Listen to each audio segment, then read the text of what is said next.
Kwa bibi. Sawa. Nenda upo. Okay.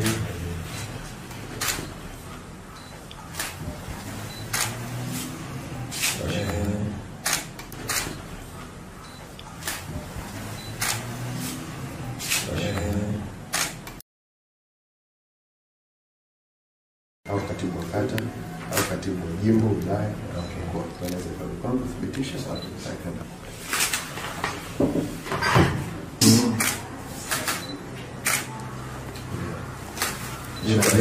Hapa ile. Ongeza. Basi sana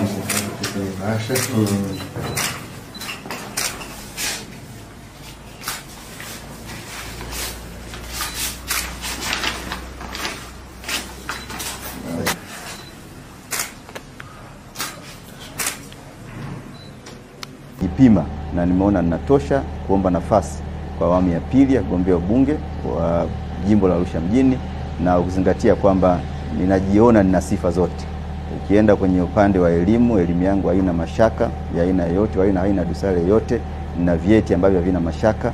Ukienda kwenye upande wa kazi, tumechapa kazi kiwango cha kutosha, tumewasemea wananchi, tumepinga ufisadi na masuala mengi ambayo yalikuwa yanarudisha nyuma maendeleo ya wananchi wa jimbo la Arusha. Nimefanya mambo mengi kwa kushirikiana na wananchi wa jimbo la Arusha mjini. Kwa miaka yangu yote 5 nimejitahidi kuwa jimboni, kuangalia changamoto za watu, lakini pia nimejitahidi kushiriki ndani ya bunge na kujenga hoja mbalimbali za wananchi.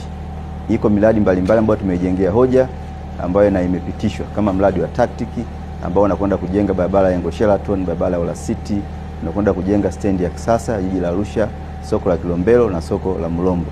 Lakini tumejenga hoja pia kujenga barabara ya Mianzini Ngaramtoni, barabara ya Elboru, barabara ya Boma Siala, barabara ya Kona Axelian kule Moshono, barabara ya Kijenge Ngulelo, levo katika kata ya Levolos, tunaweka barabara pia kwenye kata ya Kaloleni na kwenye kata ya Sekei kwenda Mochwali pamoja na kule Muliet kwa Shangazi.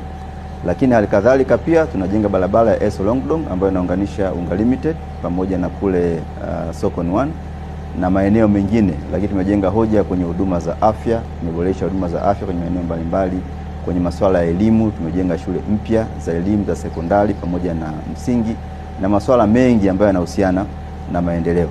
Kiujumla tumewakuwa sauti kwa wananchi wa jimbo la Arusha mjini, tumesema changamoto zinazowakabili, tumesukuma masuala ya maendeleo. Lakini halikadhalika nimekuja kuchukua pia fomu kifua mbele kwa sababu ya kazi kubwa na kazi nzuri sana ambayo imefanywa na Daktari Samia Suluhu Hassan.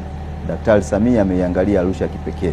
Hakuna mradi hata mmoja wa Arusha ambao unaweza ukafanyika bila kuhusisha na maono binafsi ya Daktari Samia Suluhu Hassan. Ameweza kutuletea Royal Tour ambayo imesaidia kuboresha utalii na jiji letu la Arusha, lakini pia ameweza alikadhalika kutuletea mikutano mbalimbali toka mwaka 2021, kitu ambacho kimesaidia kuondoa hata changamoto ya baadhi ya Watanzania wenzetu kwenye masuala ya ajira, lakini kubwa zaidi imesaidia pia kuchochea uchumi wa jiji letu la Arusha. Kwa hiyo ni imani yangu kwamba wananchi wenzangu wa jimbo la Arusha mjini watanipa fursa tena ya kuwakilisha katika